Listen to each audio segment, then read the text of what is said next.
Shalom pemirsa, inilah acara Zona Mujizat. Seperti biasa, di acara ini kita akan berbincang-bincang dengan orang-orang yang sudah mengalami mujizat Tuhan. Hari ini saya ketemu dengan orang yang sangat-sangat spesial, bagaimana kehidupannya di bawah Tuhan, dari yang benar-benar nggak ngerti ya, nanti dengarkan saja ya. Ini tamu saya spesial ini. Dia ini dulu katanya sih bekas orang jalanan gitu loh. Nah sekarang cerita Pur, kok bisa kamu tuh awal-awalnya gimana kok bisa jadi anak jalanan itu? Awalnya itu karena orang tua saya kan cerai. Umur saya waktu itu masih 10 tahun. Karena saya merasa anak paling kesayangan, saya itu cari perhatian ke orang tua. Ya biasalah anak-anak cari perhatian dengan cara waktu itu saya kabur dari rumah awal-awalnya. Kabur dari rumah awalnya dimarahin suruh pulang, akhirnya pulang.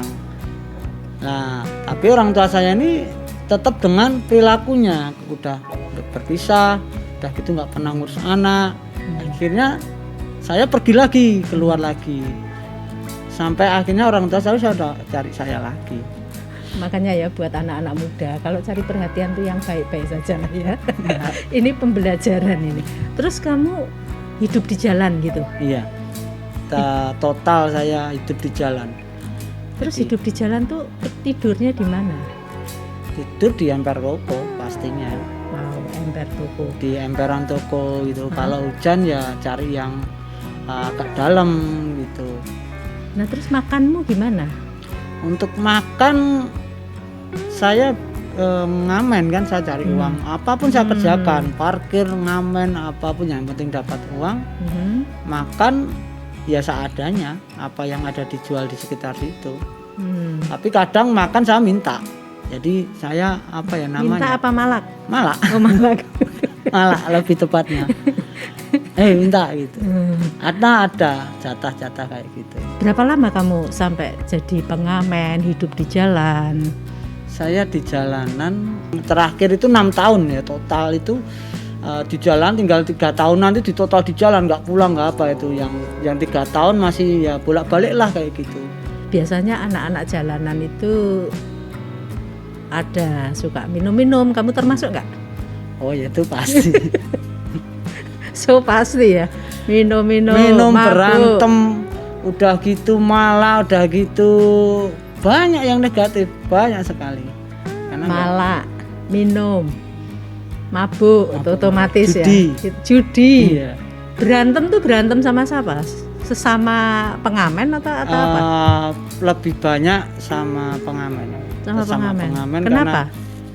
Karena kan ada wilayah-wilayah. Oh, kamu masuk wilayahku, kamu nggak permisi, habis, sikat. Sudah, gitu. Sama juga saya keluar tempat orang saya nggak permisi, ya habis saya juga sama. Apalagi lintas kota, udah.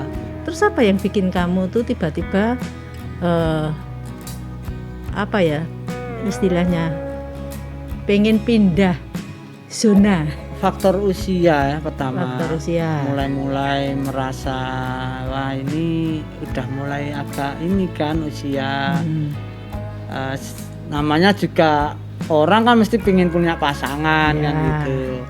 Sudah mulai jatuh cinta? Belum, sebenarnya nggak ada. Cuman perasaan kok gini gitu loh. Kok hidup kesepian gitu ya. Mulai ada rasa kesepian Bu. Yang namanya orang sudah masuk usia-usia 19, 20 itu kan mulai kesepian, pengen punya kan gitu, kayak gitu.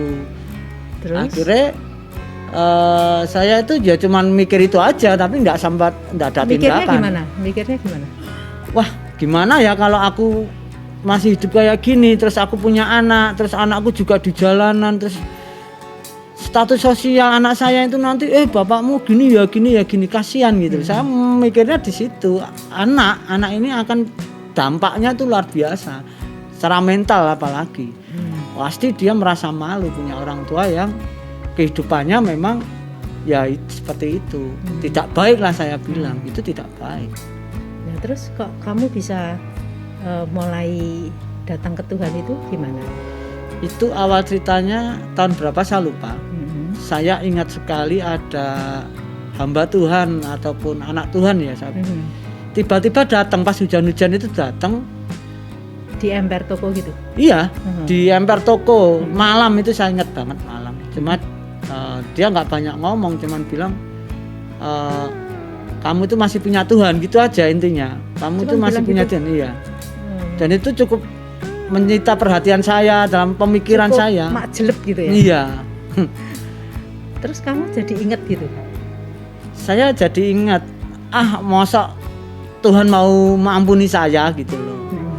Saya itu orang yang sangat buruk gitu, tidak ada kebaikan-kebaikannya apa yang dalam kehidupan saya, seperti itu. Jadi penolakan ya, seakan-akan penolakan, tapi tiba-tiba ingat waktu itu saya sekolah minggu waktu kecil itu, masih sekolah minggu sebelum umur 10 tahun bapak saya dan ibu saya bercerai itu, saya masih ingat sekali saya di sekolah minggu.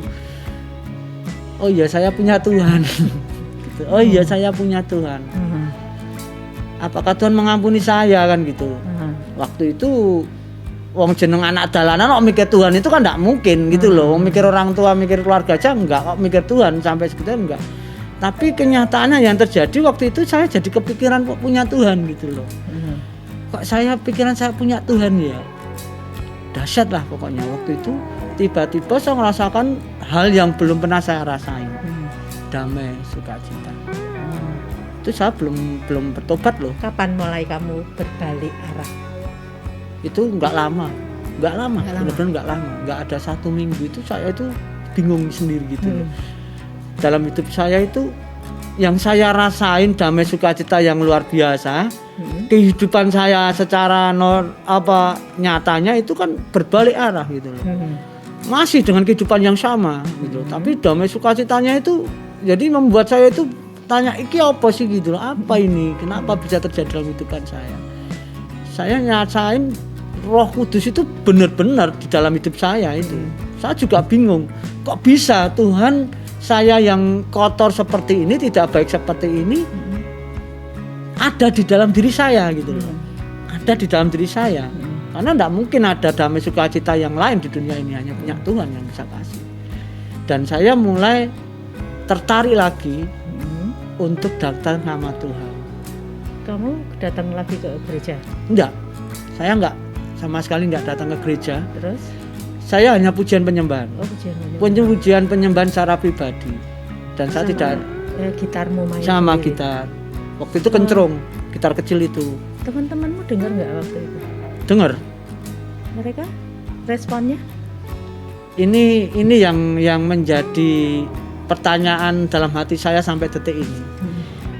Tuhan itu kalau mengerjakan sesuatu itu kan kita itu tanpa tahu gitu loh efek dari apa yang sudah kerjakan ya. Kemana saya pujian penyembahan. Kalau yang geting, yang benci sama saya, dia ngomongnya sudah yang enggak ini. Tapi ada ya ternyata beberapa orang itu merasa terberkati, merasa kok ada sesuatu yang beda. Kan masalah kita sama sebenarnya, anak-anak jalanan itu kurang kasih sayang, penolakan, dibuang, terus kasus, banyak hal di situ.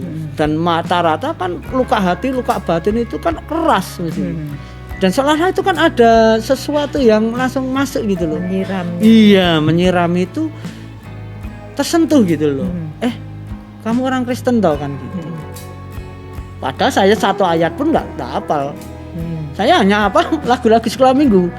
Karena saya cuma sampai sekolah minggu. Tapi ada beberapa lagu karena saya suka pujian penyembahan, lagu-lagu penyembahan yang misalnya sifat. Misalnya apa? Saya waktu itu benar-benar yang paling menjadi rema itu waktu itu sejauh timur dari barat, itu saya nangis itu dengar itu. Engkau membuang dosaku. Iya, engkau membuang dosaku, tak memperhatikan lagi pelanggaranku. Itu apa ya? Saya ini kotor Tuhan. Bagaimana mungkin gitu loh. Saya sampai nangis. Tersungkur di hadapannya Tuhan.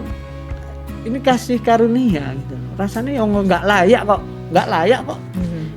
Hidup saya itu nggak layak. Apa sih yang saya buat Tuhan? Nggak ada. Saya nggak kasih apa-apa buat Tuhan. Dan anak yang hilang itu benar-benar Tuhan ngomong, kamu anak yang hilang. Dan Tuhan sukacita sekali ketika saya mau datang lagi sama Tuhan. Dan gak cukup di situ saja, banyak hal lagi saya rasa. Ya terus waktu kamu mulai pujian penyembahan, kamu mulai ninggalin keburukanmu nggak? Itu berproses. Waktu itu Tuhan cuma ngomong pertobatan itu nggak bisa instan. Tek malik 100% jadi baik gitu nggak bisa. Ada dua macam Tuhan bilang waktu itu. Pertobatan setiap hari. Dan pertobatan saat kamu benar-benar merasa salah, merasa berdosa, Tuhan akan mau bertobat. Dan prosesnya itu sakit sekali. Sakit, Bu. Pertobatan itu sakit sekali. Apa yang pertama Tuhan merubah dalam hidup saya itu perkataan dulu. Perkataan saya itu penuh dengan hujatan, kata-kata kotor dan sebagainya. Tuhan bilang nggak ada sumber air yang baik mengeluarkan air yang buruk. Nggak ada kata-kata yang buruk jika hatimu baik. Di situ Tuhan ingatkan saya sekali dan itu luar biasa sulit. Luar biasa sulit. Saya itu kan karena terbiasa ya ngomong sama orang ya wis atas gitu. Ayo berantem kan gitu. Dan waktu itu nggak ada yang mustahil loh di hadapannya Tuhan. Cara berpikir saya dirubah. Cara bicara saya dirubah. Cara berpakaian saya berubah. Itu seolah-olah saya itu nyerah gitu aja. Dan benar-benar saya itu patuh. Padahal yang namanya diduding-duding apapun di orang itu sakit minta ampun, apalagi dilihatin keburukan kita. Kamu gini. Waktu dulu ada yang berani ngomong kayak gitu sama saya, langsung tak pukul. Tapi ini enggak. Sama sekali saya enggak sakit hati. Sama sekali saya enggak hati. Oh, berarti orang ini peduli ya sama saya ya. Saya ini siapa kok orang ini mau peduli sama saya kan gitu. Jadi berubah pembalikan gitu. Itu masih tetap di jalan? Masih, itu masih berlanjut. Masih tetap ngamen? Masih. Minum? Masih. Mabuk masih. Jadi beriringan. Pertobatan itu beriringan dengan saya mau keluar dari itu. Jadi pertama yang dirubah itu kata-katanya dulu. Perkataan dulu. Enggak lagi kata-kata yang kotor. Itu berbicara tentang hati ya, Bu, kalau perkataan itu. Dan dari situ terus lama-lama inilah karya ajaib Tuhan ya. Tuhan izinkan anak-anak jalan seperti saya itu enggak cuma 1 2 3 loh, Bu. Mereka mau tahu tentang Yesus. Lah itu kan lucu, saya itu enggak ada basic sekolah kayak gitu, firman Tuhan yang enggak tahu gitu loh. Berarti mereka ngikuti kamu gitu? Ikut aku. Ujian penyembahan ngikuti aku. Itu di mana? Di emper-emper? Iya, di perempatan. Kita nyanyi corak-corak itu kayak enggak punya malu. Udah enggak punya malu beneran. Kalau saya suruh ngulang mungkin aja enggak berani ya, Bu ya. Beneran. Itu enggak 1 2 3 anak. Puluhan anak. Bisa ngikuti kamu nyanyi? Bisa kan karena lagunya yang gampang-gampangan gitu. Saya puji Tuhan sekali ya. Waktu itu saya kok kita kayak orang gila ya kan gitu. Bener. Kalau kamu belum jadi gila ngikut Tuhan itu kamu bukan anak Tuhan. Harus jadi gila. Karena kita nggak punya lagi malu, kita nggak punya lagi rasa takut. Yang ada damai sukacita, pengennya memuji Tuhan, hatinya gembira. Udah itu aja perasaan, simple banget. Itu sampai berapa lama kayak gitu? Lumayan lama, Bu. Kamu nggak pengen ke gereja waktu itu? Itu mulai timbul yang namanya kasih mula-mula, namanya pertobatan cinta awal itu. Waktu itu saya belum tahu apa itu dimuridkan, apa itu dibimbing secara rohani. Bentar. Waktu kamu nyanyi sama mereka itu sebatas nyanyi, kamu nggak doain mereka apa-apa gitu? Saya aja nggak tahu apa mau khotbah apa ya nggak tahu. Karena itu cara Tuhan ya mungkin ya. Tapi mereka ya enjoy. Ada nggak yang minta, yuk nyanyi lagi gitu? Itu kayak orang sudah kehausan, Bu. Sudah bukan diri mereka lagi. Saya percaya ya Roh Kudus itu kalau bekerja itu enggak tanggung-tanggung waktu itu. Enggak pakai ribet lah. Enggak perlu banyak kata ayat-ayat dan sebagainya. Cukup kalau mereka hati mereka tersentuh, mereka sudah berubah. Dan merasakan langsung kok. Ya, terus dia kasih Tuhan. Dari itu kamu kapan mulai melangkah ke gereja? Sekitar waktu itu mungkin kalau saya ingat saya ada 23 anak. Anak jalanan yang mau terima Yesus secara pribadi. Saya masih ingat, mulailah saya bawa ke gereja. Saya nggak perlu sebutkan gerejanya, tapi yang terjadi selalu ada penolakan karena mereka cara berpakaiannya itu sangat tidak layak buat untuk beribadah kan gitu. Waktu itu pergumulan berat. Kita itu mau datang ke Tuhan kok gitu, dan saya taunya ya gereja, mau kemana lagi kan gitu. Akhirnya penolakan demi penolakan terjadi. Adapun ada bapak gembala itu ada, cuman kok ini kok malah kayak dimanfaatin ya buat cari ini sumbangan apa gitu. Pernah Bu kejadian kayak gitu. Ini loh kita mau ngumpulin anak jalanan ini mau kita pakai gitu kan gitu. Seperti itu. Akhirnya dengan berat hati saya juga harus pamit gitu loh. Karena kita ini maunya dibimbing secara rohani, bukan dimanfaatkan. Iya. Akhirnya terus dari situ kamu meninggalkan gereja itu, terus berpetualang kemana lagi? Akhirnya saya bikin namanya Gereja Tanpa Tembok. Bahwa pujian mereka. Saya sebisa mungkin saisoku dhewe lah. Saya tanya Tuhan, piye ini Tuhan? Saya nggak mau mereka ini lost lagi karena itu berat banget gitu loh. Iya. Kalau sampai mereka balik lagi dengan kehidupan lamanya mesti lost gitu, hilang gitu. Waktu itu saya bikin Gereja Tanpa Tembok bukan itu berarti itu ya di jalanan. Ya, jadi itulah di saya pujian mana? Itu ada terakhir itu saya ingat di Nonongan, Kawatan sama Pasar Pon, 3 tempat. Jadi pindah-pindah. Pindah-pindah. Ya? Itu puncak-puncaknya banyaknya anak jalanan itu. Jadi banyak. Makin banyak itu. Nah, terus? Dan itu bukan serta-merta semuanya baik-baik saja, enggak. Banyak kejadian itu nyawa, benar-benar nyawa. Ya, saya nggak tahu itu siapa. Saya cuma diem. Ya wong saya punya Tuhan pelindung saya kok. Waktu itu saya nggak takut mati kok, bener nggak takut mati. Kalau saya mati udah dari dulu pasti. Tuhan jagai saya. Di saat saya tidur pun Tuhan jagai saya. Walaupun diemper. Iya. Itu yang luar biasa gitu loh. Yang luar biasanya nggak ada rasa takut dan malu sama sekali, nggak ada. Saya ngamen pun pakai lagu pujian loh. Itu di bis gitu. Itu orang-orang sampai ngeliatin, apa yang tahu kan orang Kristen ya. Lagu go Tuhan, aku ngamen gelet duitnya, cari uang gitu. Saya ya wong hati saya ini pengennya memuji Tuhan loh. Kan gitu. Waktu itu saya jatuh loh Bu, saya udah ninggalin Tuhan lagi. Bukan berarti kalau sudah seperti itu enggak jatuh, saya jatuh. Sampai saya menyangkal Yesus. Jadi sempat terjadi dalam hidup saya walaupun sedemikian dahsyat. Kamu diiming-imingi apa kok sampai meninggalkan Yesus? Ya itu tadi kesepian, perasaan kesepian itu loh.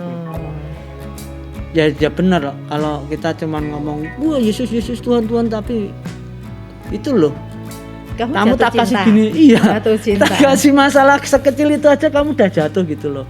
Dulu nyawa aja kamu kasih, cuma gara-gara pasangan, gara-gara jatuh cinta. Delila. Iya benar. Oke, terus akhirnya kamu jatuh. Nah, terus kamu bisa balik lagi tuh gimana? Balik lagi anak-anak jalanan itu kan datengin gitu loh. Kamu yang bawa saya ke Tuhan kok. Iya. Kamu sendiri ninggalin Tuhan didudeng-dudeng gitu. Marah-marah mereka. Karena saking cintanya sama Yesus gak mau ini sampai. Saya kan malu Bu. Saya kan malu. Gitu. Malu bener malu saya. Tuhan saya tuh sebenarnya ya nggak ada Tuhan lain di hati saya, cuma Engkau gitu. Tapi ya itu omong kosong menurut saya. Nggak ada perbuatan sama sekali. Nah, pertobatanmu gimana? Ya itu, ketika saya mulai hancur-hancuran lagi, saya buat diri saya itu sehancur-hancurnya pokoknya. Saya balik lagi ke kehidupan lama, saya minum lagi setiap hari saya, tapi nggak judi minum toh, minum sampai setiap hari itu sampai saya tuh kayak nggak punya gairah hidup karena saya merasa hidup saya sudah selesai hancur. Saya juga sudah mengkhianati Tuhan, itu double porsi udah dari yang kotor diangkat Tuhan, terus saya balik lagi lebih menyakiti. Lebih lah makanya. Nah terus baliknya gimana? ya sebenarnya saya malu. Mau balik sama Tuhan itu malu apa? Tuhan iki aku kok ditampa gitu apa? Ya diterima wong saya udah mengkhianati gitu loh, dalam artian ya itu benar pengkhianatan wong saya. Menyangkal kok. Iya. Bahwa saya mau ngomong saya percaya Tuhan lain kok kan gitu. Itu kan penyangkalan. Iya. Tapi Tuhan baik, balik lagi. Ya datang lagi. Mau nggak kamu komsel? Ketemu orang. Ketemu orang. Komselnya di mana? Wis ning kono neng waktu itu dijak ke Paragon. Oh iya. Paragon ini ngendi? Pokoknya neng mburi Els Cafe gitu.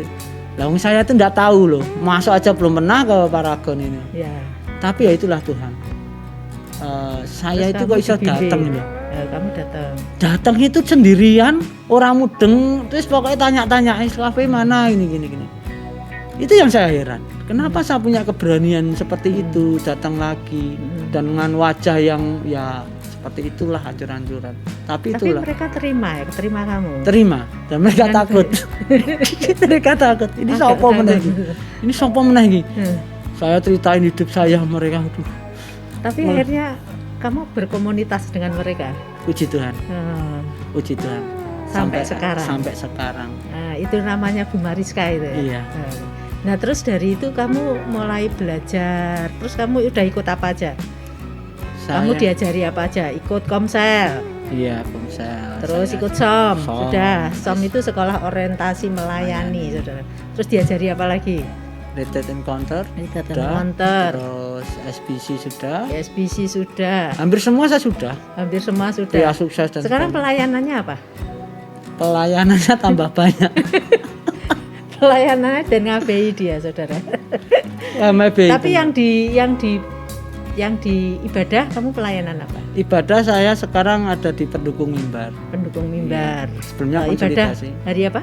Minggu jam setengah 7 malam. Setengah 7. Terus komsel?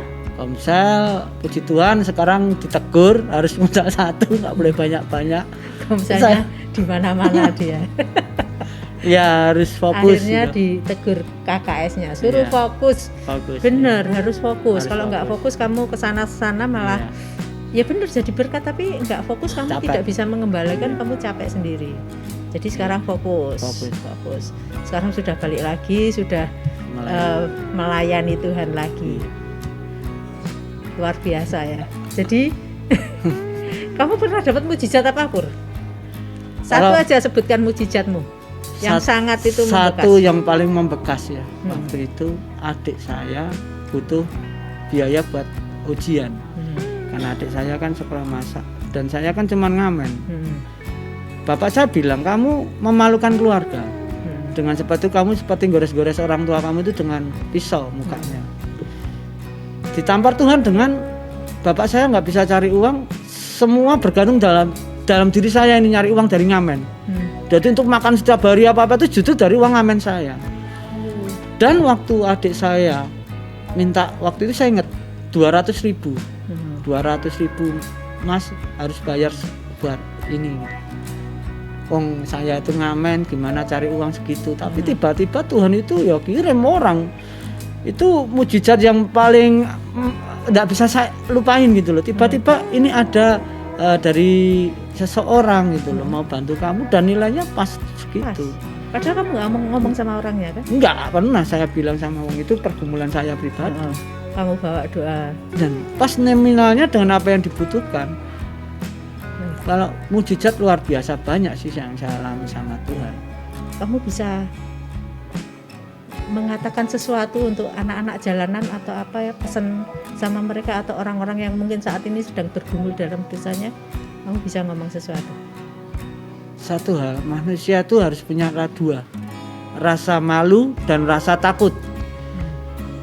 Jadi saya dulu ngerasain kotor hidup saya itu karena saya nggak punya malu. Dan saya pun juga nggak takut dalam artian berbuat dosa, nggak ada takutnya. Malu juga berbuat dosa. Saya cuma pesan, apapun masalah kita, seberat apapun, Tuhan itu tidak pernah meninggalkan kita. Jadi yang meninggalkan itu kita sendiri. Dan kita dengan ketakutan kita, dengan masalah kita, akhirnya membunuh kita sendiri. Nggak usah malulah datang sama Tuhan. Nggak usah malu. Karena Tuhan itu ya bukan pendendam. yang seperti pikiran kita, yang nanti kita nggak layak dan sebagainya, itu iblis, itu tipu daya iblis. Tuhan itu mau kita itu jadi kepala, kita mau jadi berkat, kita mau jadi sukses, maunya yang seperti itu kemauan Tuhan. Jika yang terjadi dalam kehidupan kita sebaliknya, itu harus ada yang diberesin. Ya diri kita, mau nggak diberesin gitu, sakit, iya. Pemirsa, demikianlah perbincangan dengan Purnomo, bagaimana Tuhan menolong. Jadi ayo datang ke Tuhan. Tidak ada kata yang terlambat untuk datang ke Tuhan. Dia sudah mati bagi kita, pengorbanannya yang luar biasa itu sanggup memulihkan setiap kehidupan kita. Apapun masalah saudara, datang ke Tuhan. Apapun masalahmu, seberat apapun datang ke Tuhan. Kalau mau, mari datang beribadah ke gereja keluarga lah. Di sana ada Tuhan, ada tuntunan Tuhan, ada anugerah Tuhan. Kalau mereka bisa dipulihkan, pasti saudara juga dipulihkan.